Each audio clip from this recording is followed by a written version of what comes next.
5차 핵실험 때보다 한 대여섯 배 높은 강도입니다. 더 쉽게 설명을 드리자면 일본 히로시마에 떨어졌던 원폭과는 비교도 할 수 없을 만큼 강한, 한 번에 200만 명이 사망하는 수준입니다. 이렇다 보니까 진짜 핵폭탄보다 더 강한 수소폭탄 제조에 이게 성공한 게 맞는 거 아니냐, 이런 분석들이 나오고 있죠. 북한의 노림수는 뭔지, 또 국제사회가 더 쓸 수 있는 카드는 뭔지 짚어보겠습니다. 결국은 6차 핵실험을 할 거다라고 예상했던 분이세요. 정세현 전 통일부 장관 연결이 돼 있습니다. 정 전 장관님 안녕하세요. 예, 안녕하세요. 예. 일단은 사실관계부터 좀 확인을 해봐야 될 것 같은데, 네. 진짜 수소탄 시험에 성공한 거 맞습니까? 네, 수소탄으로 가기 위한 전 단계 실험에 성공한 것 같아요. 완전 수소탄을 만든 건 아니고. 완전하진 않고. 왜냐하면 이게 작년 1월 6일 날 4차 핵실험 했을 때 그들이 수소탄 전 단계인 증폭 핵분열 시험에 성공했다, 이런 식으로 얘기를 했었어요. 그랬었죠. 수소탄 단계.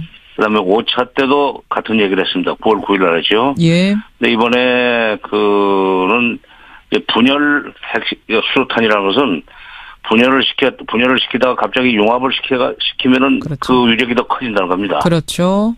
네, 원자탄은 분열탄이고, 수소탄은 이제 분열하다가 그 융합을 시키는 그 원리를 쓰는 건데, 이번에 그 원리 실험에 성공한 것 같아요.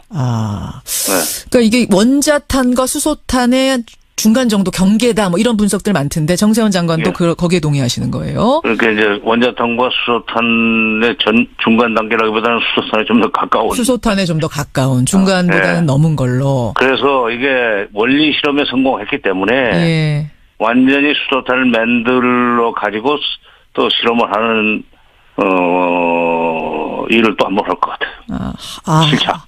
7차.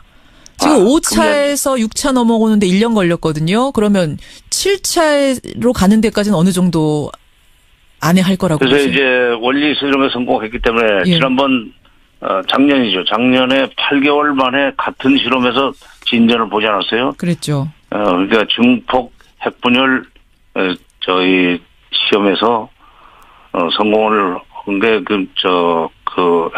4월 달에 그렇게 해가지고 9월 달에 또 한 번 해서 한 단계 업그레이드 됐고, 이제 1년 만에 또 한 거죠. 그보다 좀 더 업그레이드 된 걸 이제 성공을 했는데, 이번에 이렇게 되면은 꼭 1년이 걸린다는 보장이 없고, 속도가 빨라질 수 있고, 더구나 금년도에, 금년 신년사에서 김정은 국무위원장이 금년 내에 수소탄을 만들고 말겠다는 식의 발언을 했었어요. 기사를 했었어요. 맞습니다. 그래서 그 사람들이 말이 가끔은 허장성세가 있지만 어떨 때는 그 정확한 그 예고의 그 성격도 가지고 있기 때문에, 의미도 있기 때문에 그런 그 가능성을 열어두고 대비를 해야 될 것 같습니다. 올해 안에, 그러니까 김정은 위원장이 내뱉었던 그 말을 지키기 위해서 올해 안에 또 7차가 이루어질 수도 있다.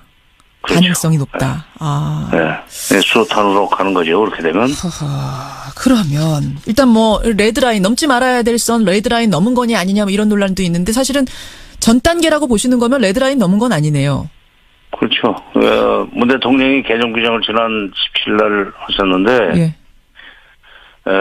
ICBM이 그러니까 완전히 대기권에 진입하는 수준이 돼야 되고, 되고, 그 다음에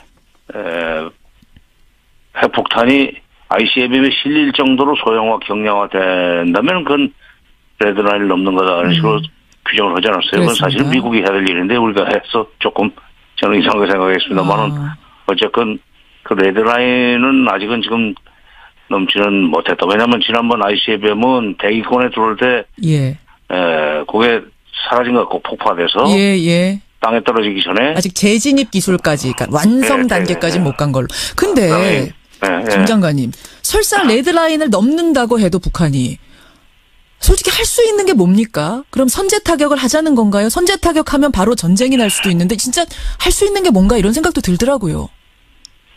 할 수 없죠. 근데 이제 자꾸 미국이 모든 옵션이 테이블에 올려져 있다는 얘기를 지금 몇 번을 했어요. 그리고도 실제로 군사행동을 하지 못했고, 더구나 미국 내부에서까지 전문가들이 이 군사적 그 선제 타격은 전적으로 못한다 하는 얘기를 했기 때문에 북한은 맘 놓고 지금 이게 대드는 겁니다. 맘 놓고. 맘 놓고 대드는 거. 레드라인 설사 넘는다 해도 이게 바로 전쟁으로 이어질 거기 때문에 함부로 못할 거란 걸 알고 더 이러는 거다. 어떻게 보면 레드라인을 넘으면 바로 미국이 북한이 요구하는 수준 내지는 북한이 요구한 내용의 협상에 끌려 나올 수밖에 없다는 계산을 북한하고 있을 거예요. 거꾸로 지금 미국과 한국 쪽에서는 한미일은 우리가 압박을 유엔 제재 등 압박 또는 세컨더리 보이콧 같은 압박을 계속하면 견디지 못하고 협상 테이블로 나올 거다 하는 얘기를 하는데 그건 착각이고 북한의 DNA는 그런 게 아닙니다. 그래요. 굴복을 안 해요. 그리고 오히려 상대방이 유화적으로 나오도록 끝까지 밀어붙이겠다. 벼랑 끝 전술 쓰겠다는 그런 사람들인데 이번에는 레드라인을 넘으면은 미국이 결국 나오지 않겠는가 하는 계산으로 금년 내에 뭐 ICBM 또 쏘고 그다음에 그러니까 대기권에 진입하는 기술 확인시키고 그리고 또 수로탄 또 7차로 넘어가든지 이러리라고 저는 봅니다. 근데 벼랑끝 전술이 항상 통했습니다. 벼랑끝 전술하면 결국 어쩔 수 없이 또 대화해주고 이랬는데 이번에는 상대가 트럼프 대통령입니다. 이 트럼프 대통령의 성향이 기존의 미국 대통령들하고는 다르거든요. 정말로 레드라인 넘어서는 순간 대화가 아니라 물리적 타격 같은 것으로 갈 가능성은 없겠습니까? 근데요, 미국 트럼프가 아무리 돌발성이 강하고 그다음에 충동적이라 하더라도 미국이라는 나라가 북한보다는 훨씬 시스템으로 움직이는 나라입니다. 그렇죠. 뭐 미국의 국무장관이나 심지어 국방장관까지도 북핵 문제는 외교적으로 해결해야 된다는 얘기를 하잖아요. 특히 트럼프 대통령이 험한 말을 쏟아내고는 바로 그 뒤에 이어서 국방장관까지 그런 얘기를 하는 나라이기 때문에 다른 얘기를 하는 나라이기 때문에 선제적 공격으로 나갈 수 있는 가능성은 그만큼 적고 오히려 그 국무장관이나 국방부 장관이 서둘러서 대화적으로 나올 수 있는 가능성이 있는데 아직은 레드라인을 넘기지 않았기 때문에 트럼프도 마음 놓고 지금 얘기를 하는 거죠. 그렇군요. 그럼 결국 이제 북한의 노림수는 대화로 나와라. 그리고 우리를 핵보유국으로 인정해달라. 이건 거죠? 그렇죠. 핵보유국으로 인정하고 북미 협정 체결해주고 미군 철수하고 이런 단계를 원하는 거죠? 미북 평화협정을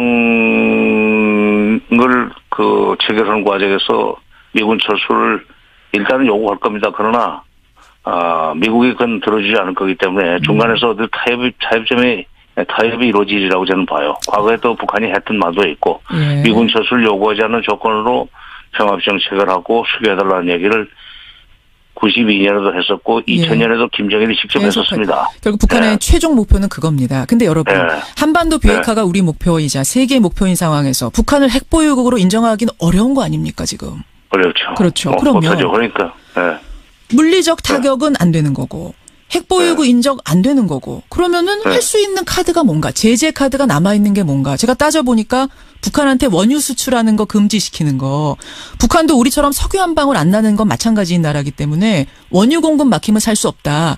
그런데 이제 마지막 남은 게 그 원유 공급 길을 막는 거 이걸 여태 중국이 반대했던 건데 이번에는 여기까지도 갈 수 있을 거라고 보세요? 이번에 좀 중국이 보였던 반응이 좀 특이해요. NHK에서는 뭐 중국도 지금 난리가 났을 거다 하는 식으로 보도를 한다는데 그 사람들은 아주 냉철하게 얘기했습니다. 그러니까 단호히 반대하고 강력하게 규탄한다까지만 얘기했어요. 그리고 대화로 나와야 된다. 그러니까 응징이라는 단어를 쓰지 않았습니다. 그래요. 중국은. 그러니까 응징이라는 단어를 썼다면은 미국, 한국, 일본이 요구하는 원유 수출을 원유 수출 금지에 협조해 줄 가능성이 있지만 그런 가능성이 적고 또 러시아도 지난 1일 푸틴 대통령이 이번에 그 3일날 중국에서 열린 브릭스 회의를 앞두고 북핵 문제를 거론하면서 결국 대화로 풀어야 된다는 얘기를 했어요. 여러분 러시아도 미국의 요구에 응하지 않고 오히려 협상을 요구하는 대화를 요구하는 그런 자세로 나가지 않겠는가, 정책으로 나가지 않겠는가 하는 생각입니다. 알겠습니다. 이 상황이 참 어려운데 우리 정부 같은 경우에는 베를린 구상 발표하고 대화를 통한 해법을 계속 주장해 오는 상황에서 북한이 이렇게까지 나오니까 상당히 입지가 좁아진 느낌이에요. 강대국들 게임 속에 우리가 좀 배제되는 느낌 같은 것도 받고요. 어제만 해도 미국과 일본 총리, 미국 대통령, 일본 총리는 하루에 2번 통화를 했거든요. 코리아 패싱 현상. 이거 뭐 어쩔 수 없는 겁니까? 아니면 지금 문제가 있는 겁니까? 어떻게 보세요? 근데 일본이 그렇게 미국하고 즉각 전화하고 하루에 2번 하고 하는 거 부러워할 필요 없어요. 그건 그런가요? 일본 사람들은 그런 사람들이에요. 뭐 있으면 아주 야단법석을 치고 뭔가 지금 문제를 해결하는 것 같은 그런 쇼를 하죠. 그러니까 그건 사실 내용도 없는 얘기고, 그러니까 우리는 그건 건널 거 없고 그것이 코리아 패싱은 아닙니다. 아닙니까? 중요한 것은 지금 이제 미국이 결국 대화로 나올 수는 아직은 없습니다. 예. 따라서 우리도 대화 국면으로 넘어갈 수는 없어요. 이런 상황에서 뭐 대화하자는 얘기 했다가는 뭐 국민들한테 정말 엄청난 비난을 받을 거예요. 그러니까 대통령도 청와대도 대화와 제재라는 얘기를 하면서 제재와 대화라는 얘기를 하면서 대화는 긴 호흡으로 봐야 된다는 그런 얘기 어제 했습니다. 단서를 달아놓지 않았습니까? 그러니까 금년 하반기 마지막 단계나 가서 그러니까 북한의 핵 기술 능력이 미사일 기술 능력이 더 고도가 돼가지고 북한이 가만히 있을 수 없어서 협상을 시작하려올 때쯤 돼서 우리도 대화할 수 있지 않겠는가. 미국이 가만히 있을 수 없어서 협상을 시작할 때쯤 됩니다.